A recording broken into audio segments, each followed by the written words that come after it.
ఏ సంగీతకారునైనా తీసుకోండి, వాళ్ళు తప్పనిసరిగా సంగీతం నేర్చుకుని ఉంటారు, లేదంటే ఎవరి దగ్గరైనా శిష్యరికమైనా చేసుంటారు.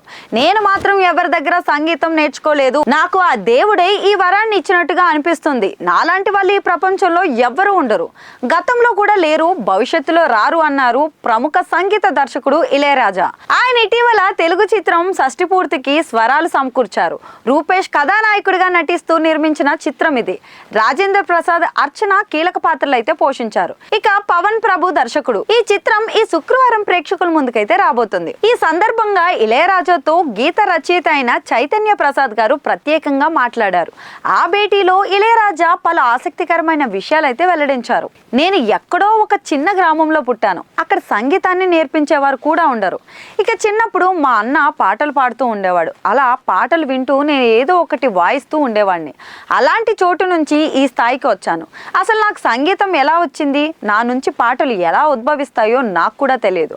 మా అన్న పాడిన పాటలకు నేను సంగీతం వాయిస్తే అప్పుడు అందరూ చప్పట్లు కొడుతుండేవారు. ఆ చప్పట్లు వింటే నాకు గర్వం పెరుగుతూ వచ్చేది.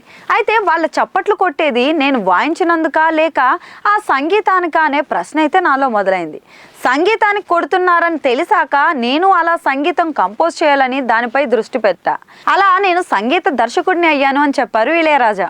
ఏఐ సాంకేతికత గురించి ఆయన మాట్లాడుతూ ట్రెండ్ అనే మాట నాకు అర్థం కాదు. పాట బాగుంటే ఎప్పుడైనా వింటారు, అందులో ట్రెండ్ అనేది ఏమీ ఉండదు. ఏ అనేది స్వతహాగా ఏమీ చేయలేదు. మనిషి మెదడు 1,00,000 ఏఐలతో సమానం. మనిషి ఏఐని కనిపెట్టాడు కానీ ఏ మనిషిని కానీ మానవ మెదడును కానీ సృష్టించలేదు అన్నారు.